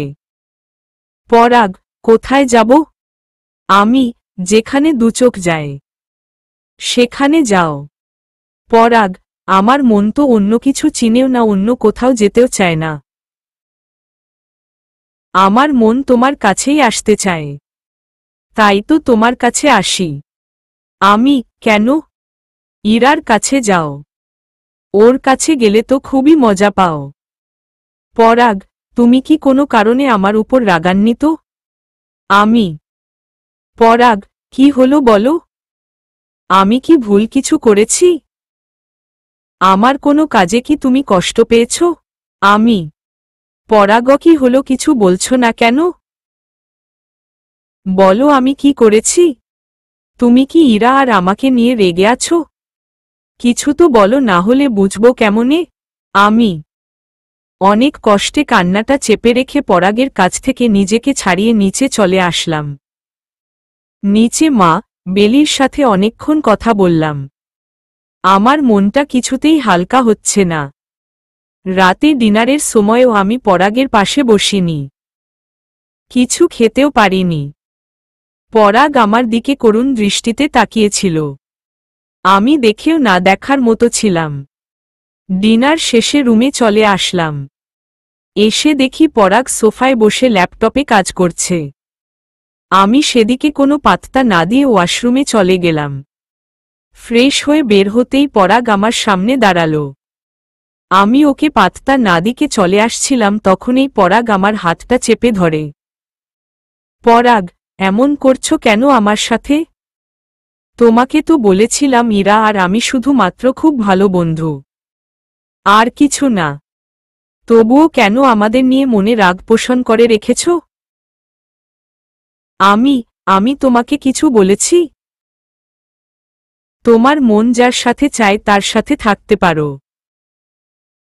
যেখানে মন চায় সেখানে যেতে পারো। আমার কিছু যায় আসে না বলে পরাগকে দূরে ঠেলে দিলাম। আজ পরাগের সাথে কথা বলার কোনো ইচ্ছা নেই আমার, তাই মাঝখানে কোলবালিশ দিয়ে শুয়ে পড়লাম।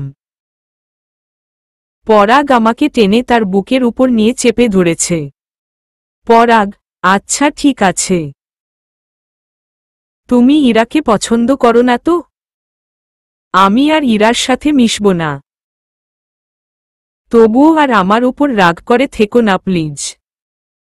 আমার পাগলিটা আমার উপর রাগ করলে আমার একদম ভালো লাগে না।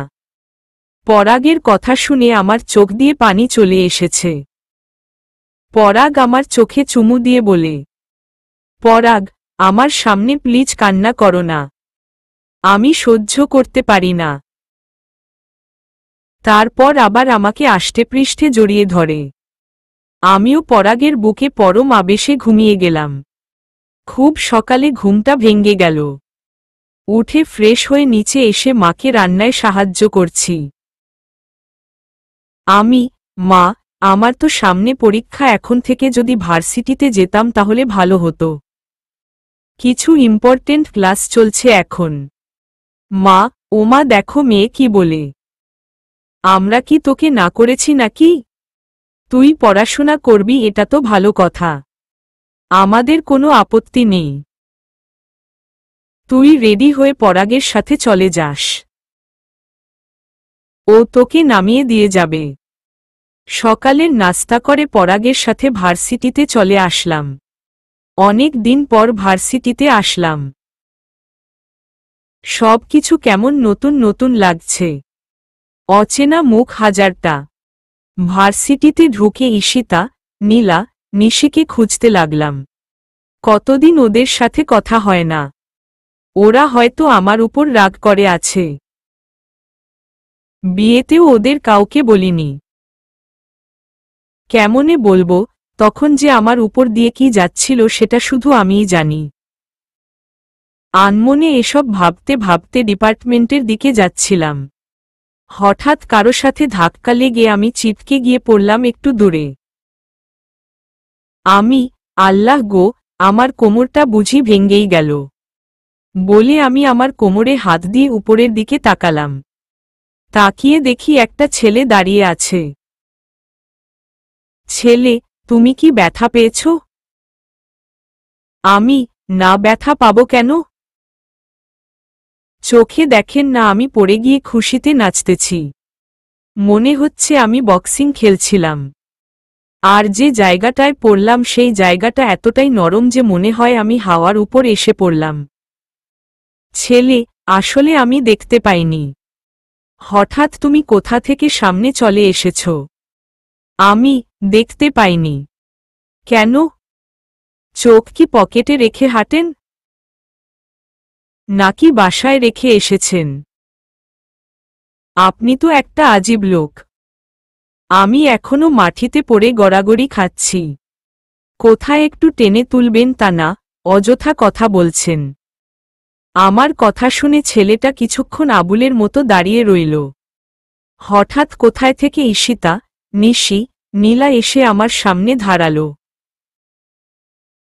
নিশি, জুই, তুই হঠাৎ কোথা থেকে আসলি? আর এভাবে মাটিতে পড়ে আছিস কেন? মাটিতে পড়ে আছি কোথায়? আমি তো নাগিন ডান্স দিচ্ছি, চোখে দেখিস না? শয়তান, হারামির দল, তোদেরকে মেরে তক্তা বানাতে ইচ্ছে করছে। কোথায় আমাকে টেনে তুলবি তা না, হাজারটা প্রশ্ন করছিস। আমি বলার পর ওরা আমাকে টেনে তুলল। আমি ওদের সাথে বকুল তলায় এসে বসলাম। ঈশিতা, জুই, তোর বিয়ে হয়ে গেছে সেটা আমাদের কাউকে বলিসনি কেন? আর এতদিনে একটা দিনও আমাদের কথা মনে হয়নি? নীলা, জানিস তোকে কত কল করেছি, সব সময় ফোন বন্ধ। পরে আন্টির কাছে শুনলাম তোর নাকি বিয়ে হয়ে গেছে। আর তুই আমাদের এই বান্ধবী যে, আমাদের কথা তোর মনেও হলো না। নিশি, আমি তো তোর সাথে কথাই বলবো না। আরে শোন প্লিজ। আসলে তাড়াহুড়ো করে বিয়েটা হয়ে গেল, তাই তোদের বলতে পারিনি। আর তখন আমার মনের অবস্থা কি ছিল সেটা তো বুঝতেই পারছিস। তখন মাথায় কিছুই আসছিল না। প্লিজ আমাকে ক্ষমা করে দে। Please please. নীলা, আচ্ছা হয়েছে, থাক, আর নাটক করতে হবে না। এবার বল তুই কেমন আছিস? আমি আমি খুব ভালো আছি রে। খুব ভালো আছি। তোরা কেমন আছিস সেটা বল। নিশি, আমরা তো ভালোই আছি। আর সত্যি তুই ভালো আছিস? মেনে নিতে পেরেছিস সেই অচেনা মানুষটিকে? হ্যাঁ, সত্যি আমি ভালো আছি। প্রথমে মানতে কষ্ট হয়েছিল, কিন্তু কখন যে তাকে ভালোবেসে ফেলেছিলাম নিজেও জানি না।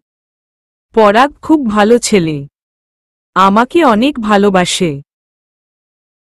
আমার অনেক কেয়ার করে। এমন কাউকে জীবন সাথী হিসাবে পাওয়া ভাগ্যের ব্যাপার। ঈশিতা, তাহলে তো ভালোই। এখন বল আমাদের ট্রিট দিবি কবে? কিসের ট্রিট?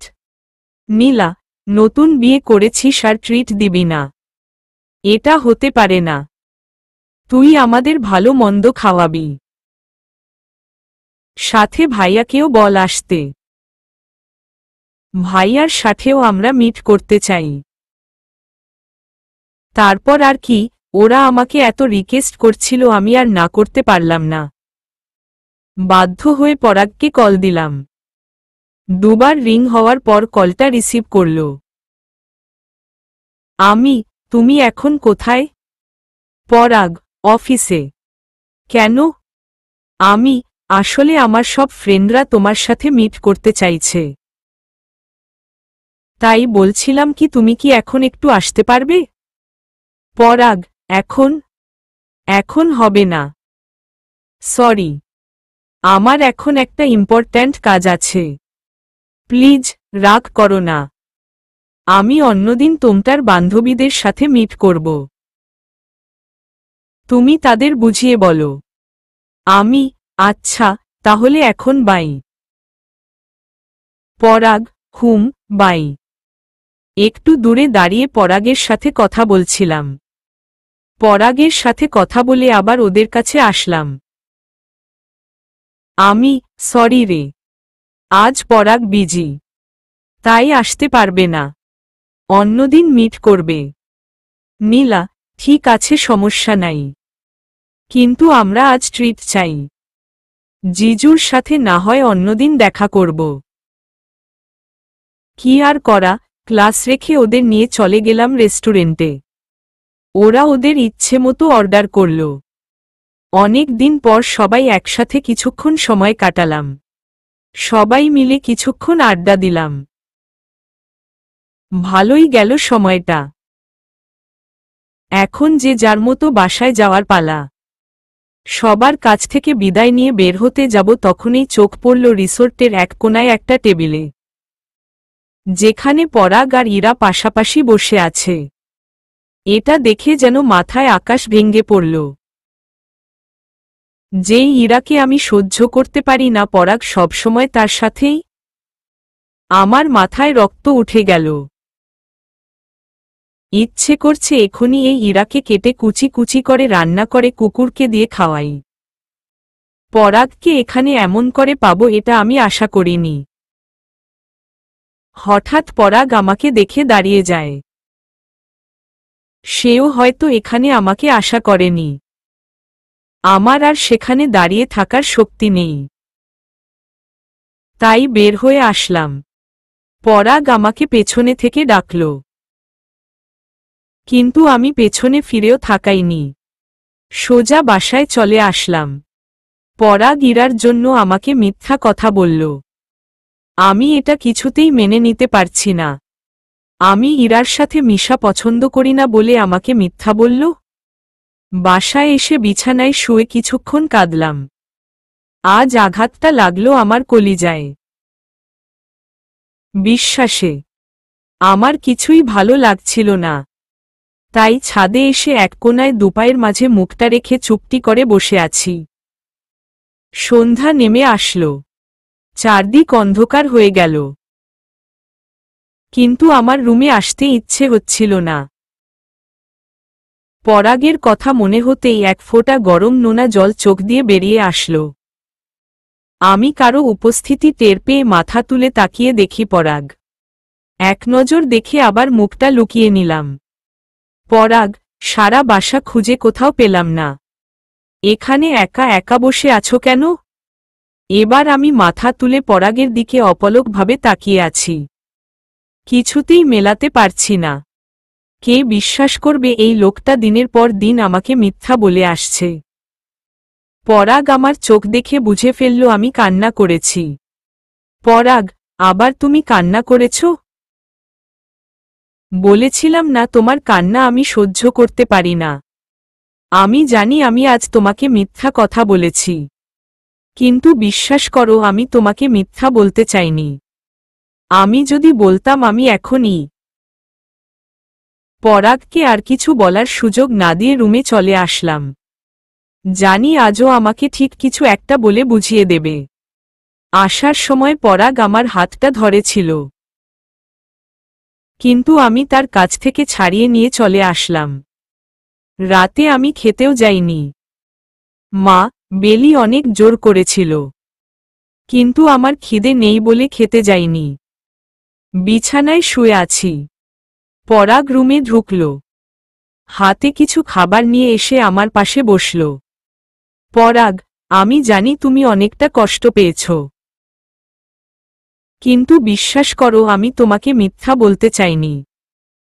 আর তুমি যদি সবটা শুনো তাহলে বুঝবে আমি খারাপ কিছু করছি না। তুমি আগে খেয়ে নাও, পরে আমি তোমাকে সবটা বুঝিয়ে বলবো। আমি পরাগের কথায় কোনো পাত্তা দিলাম না। পরাগ আমাকে খাওয়াতে ব্যর্থ হল, আমাকে অনেক বুঝানোর চেষ্টা করল, কিন্তু আমি তার একটা কথাও শুনতে রাজি না। রাতে অনেকবার আমার কাছে আসার চেষ্টা করেছিল। একবার তো আমার গলায় তার মুখ ডুবিয়ে দিয়েছিল। রাগে আমি তাকে ধাক্কা মেরে সরিয়ে দিলাম। তাল সামলাতে না পেরে পরাগ বিছানা থেকে পড়ে গেল। কপালে একটু কেটেও গেছে। তারপর আর আমার কাছে আসেনি। হয়তো অনেকটা কষ্ট পেয়েছে। কষ্ট তো আমিও পেয়েছি, অনেক বেশিই কষ্ট। রাতে আমার ভালো ঘুম হয়নি। পরাগও ঘুমায়নি। বেচারা শুধু এপাশ ওপাশ করেছে, কিন্তু আমার কিছুই করার ছিল না। সকালের দিকে আমার চোখটা লেগেছিল। ঘুম ভাঙ্গলে উঠে দেখি বিছানায় পরাগ নেই, হয়তো অফিসে চলে গেছে। সকালে ঘুম থেকে উঠে পরাগকে আর দেখতে পেলাম না। ভালোই হলো, সকালে ওকে দেখলে হয়তো আবার আমার রাগ উঠে যেত। এই মানুষটাকে এখন আর সহ্য করতে পারি না। বিছানা ছেড়ে উঠে ফ্রেশ হয়ে নিলাম। নিচে গিয়ে দেখি মা ড্রয়িং রুমে বসে আছে। আমি সোজা মায়ের কাছে চলে গেলাম। মা, উঠে গেছিস?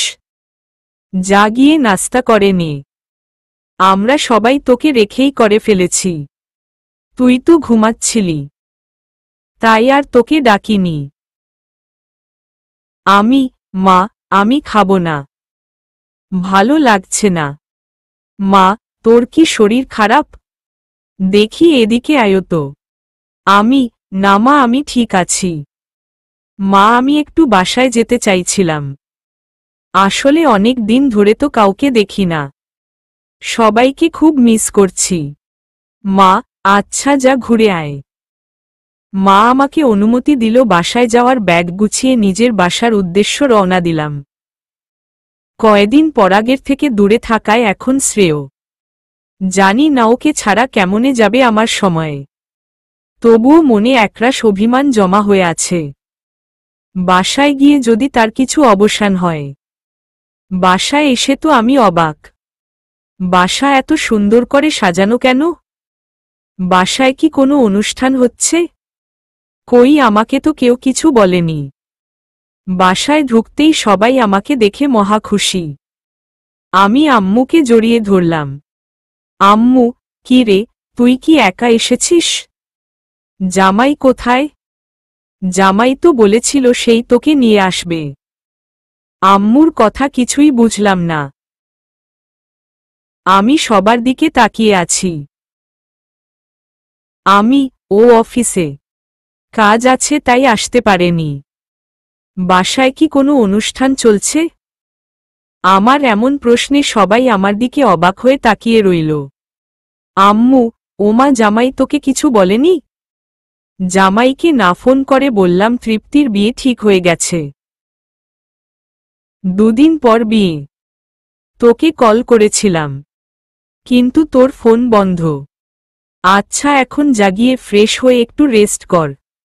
আম্মুর কথায় আমি আর কিছু বলিনি। পরাগ হয়তো আমাকে বলতে মনে নেই। যাই হোক, নিজের রুমে এসে ফ্রেশ হয়ে বিছানায় শুয়ে আছি। আজ একবারও পরাগের সাথে দেখা হয়নি, কথাও হয়নি। মনটা খুব অস্থির হয়ে আছে। একবার যদি পরাগের কণ্ঠটা শুনতে পারতাম। এসব ভাবতে ভাবতে ঘুমিয়ে গেলাম। সন্ধ্যায় তৃপ্তির ডাকে ঘুম ভাঙল। তৃপ্তির কাল গায়ে হলুদ। সবাই নিচে কত রকম প্ল্যান করছে। তৃপ্তি আমাকে নিচে যেতে জোর করছে। আমার যাওয়ার কোনো ইচ্ছে ছিল না, কিছুতেই মন বসে না। কিন্তু সবার জন্য বাধ্য হয়েই নিচে নেমে আসলাম। সবাই কত মজা করছে, শুধু আমার মনটাই রিক্ত। কিছুতে মনোযোগী হতে পারছি না। কোনো মতে দিনটা কেটে গেল। রাতে বিছানায় শুয়ে চটপট করছি, তখনই মোবাইলের রিংটা বেজে উঠল। ফোনটা হাতে নিয়ে দেখি পরাগ কল করছে। আমি রিসিভ করিনি, করবও না। থাক, ওর ইরাকে নিয়ে। আমাকে কল দেওয়ার কি দরকার? কিন্তু পরাগ কন্টিনিউ কল করেই যাচ্ছে। আমি আর কোনো রাস্তা না দেখে ফোনটা অফ করে দিয়েছি। পরাগকে যতই এভয়েড করছি আমার কষ্ট ততই বাড়ছে। রাতে কান্না করতে করতে কখন যে ঘুমিয়ে গেলাম নিজেও জানি না। সকালে ঘুম ভাঙল অনেকটা দেরিতে। বাসার সবাই আজ অনেক বিজি। আমিও সবার সাথে হাতে হাতে কিছু কাজ করে দিলাম। সন্ধ্যায় একটু সাজুগুজু করে নিলাম। সবাই অনেক সাজুগুজো করছে। আমি এমন করে থাকলে সবাই অনেক প্রশ্ন করবে। তাই একটা লাল শাড়ি পরলাম, সাথে ম্যাচিং করা চুড়ি, কানে দুল, ঠোঁটে লাল লিপস্টিক। চুলগুলো কোপা করে নিলাম। সেজে গুজে নিচে নেমেই দেখি পরাগ নিচে ড্রয়িং রুমে সবার সাথে কথা বলছে। পরাগ আমাকে দেখে আমার দিকে হাঁ করে তাকিয়ে আছে। পরাগকে দেখে আবার আমার রাগ উঠে গেল। ও আল্লাহ, এই ছেলেটা কি? ওর থেকে একটু দূরে থাকব বলে এখানে চলে আসলাম আর সেও এখানে এসে হাজির। কোথায় গেলে একটু শান্তি পাবো আল্লাহ জানে। তৃপ্তি আমাকে এসে জড়িয়ে ধরল। তৃপ্তি, আপু, তোকে তো লাল পরীর মতো লাগছে। আজ নিশ্চিত জিজু হার্ট অ্যাটাক করবে। দেখ কেমনে তোর দিকে তাকিয়ে আছে। তৃপ্তির কথা শুনে আমি তৃপ্তির দিকে রাগী লুকে তাকালে ও চুপটি মেরে যায়। আমি অনেকটা দূরে দাঁড়িয়ে আছি মাথাটা নিচু করে।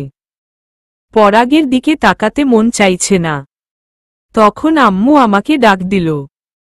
আম্মু, কিরে, এত দূরে এভাবে দাঁড়িয়ে আছিস কেন? যা, জামাইকে রুমে নিয়ে যা। ফ্রেশ হলে নিচে নিয়ে আসবি। আমি নাস্তার ব্যবস্থা করছি। পরাগকে সাথে নিয়ে উপরে রুমে চলে আসলাম। রুমে এসেই পরাগ আমাকে নিজের কাছে টেনে নিল। পরাগ, তোমার কাছে আজ কোনো অপ্সরাও হার মানবে। অনেক সুন্দর লাগছে আমার পাগলিটাকে। জান পাখি, তুমি আমাকে না বলে এখানে চলে আসলে কেন?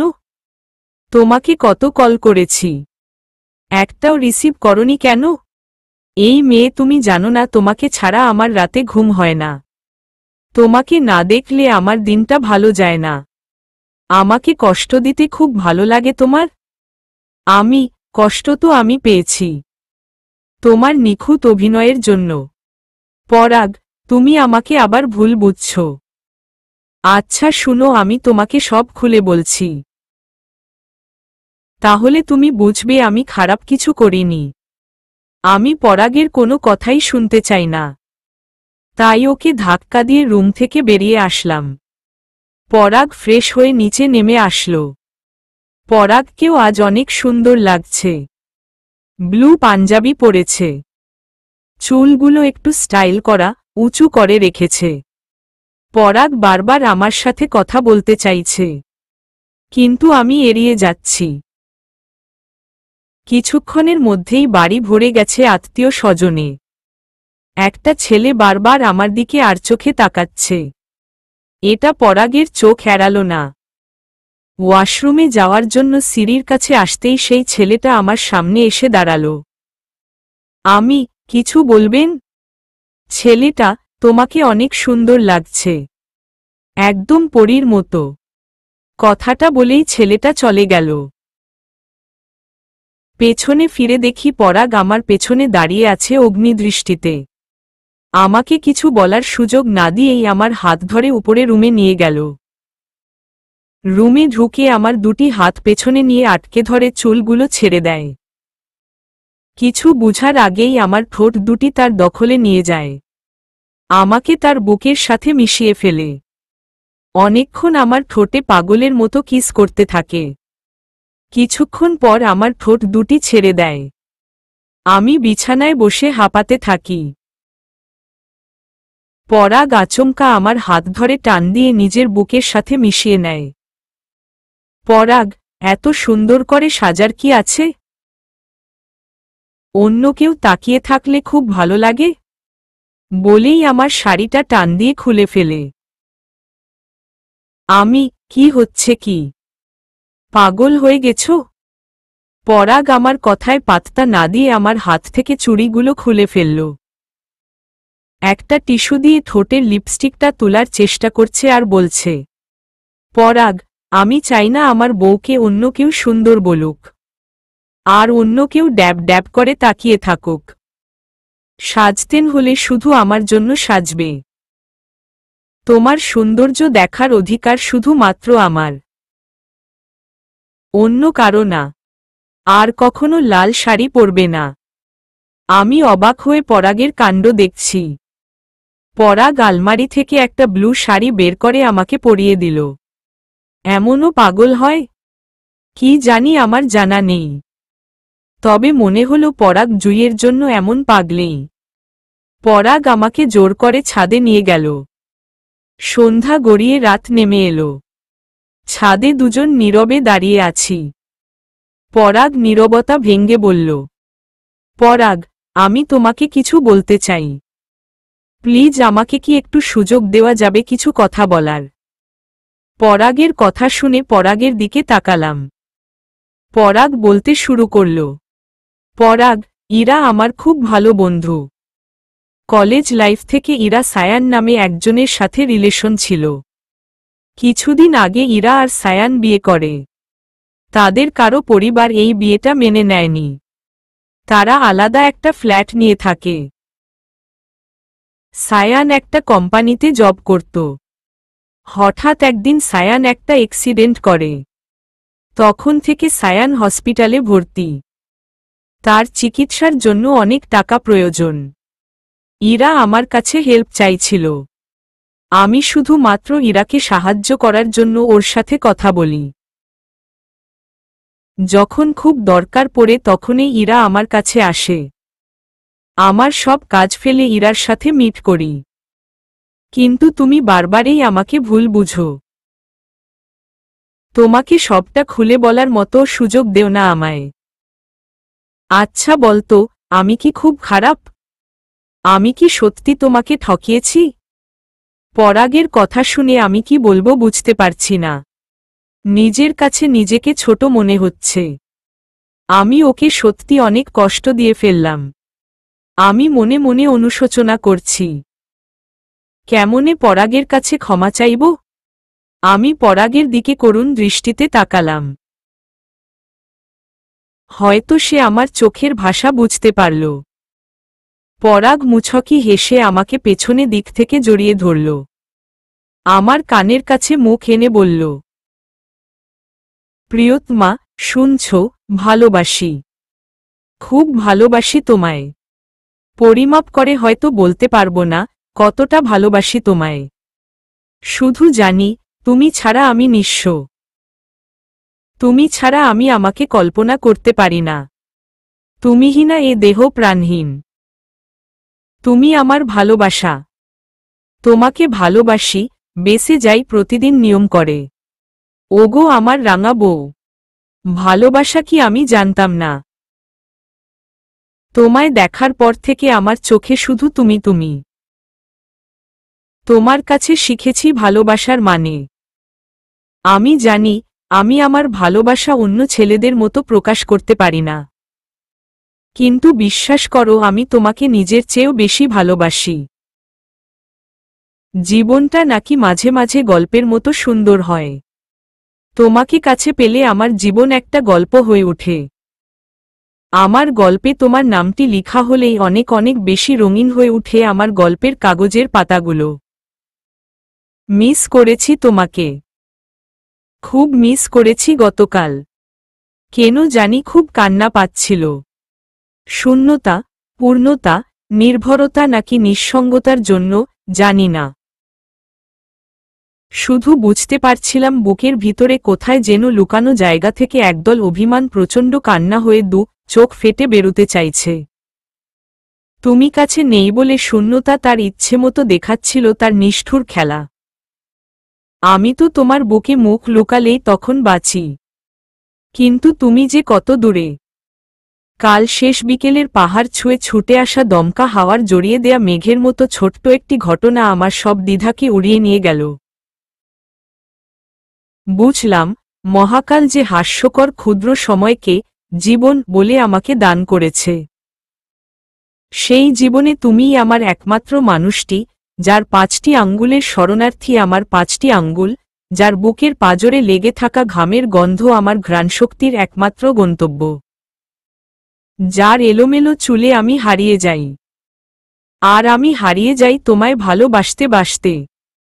তোমার দুটো অদ্ভুত সুন্দর মধুভরা ঠোঁটের উষ্ণতায় আমার জীবনটা আজ ঠিক সেই অদ্ভুত ফুলগুলোর মতোই সুন্দর, যা দেখে আমি চমকে উঠেছিলাম। আর তুমি আমায় পরম মমতায় আলতো জড়িয়ে ধরে তোমার ঠোঁটের সেই খুব মিষ্টি ছোঁয়ায় ভরে দিয়েছিল। আমি হারিয়ে গেলাম তোমাতে। আজ প্রতিটি ক্ষণ হৃদয়ে যে পরম সত্য অনুভব করলাম আমি শুধুই তোমার। সেই শেষ ঠিকানা আমি পেলাম। কখনোই তা মিথ্যা হতে দিও না, কখনোই ছেড়ে যেও না আমায়। ভালোবাসি, বড্ড বেশি ভালোবাসি। আমিও তোমাকে খুব ভালোবাসি। আর কখনো তোমাকে কষ্ট পেতে দেব না। কখনো তোমাকে ভুল বুঝব না। সারা জীবন একসাথে পাশে থাকব বলে পরাগের কপালে একটা ভালোবাসার পরশ এঁকে দিলাম। সাথে সাথেই পরাগ আমাকে কোলে তুলে নিল। আমিও আঁকড়ে ধরলাম পরাগের গলা। শুরু হলো ভালোবাসার যাত্রা। সমাপ্ত।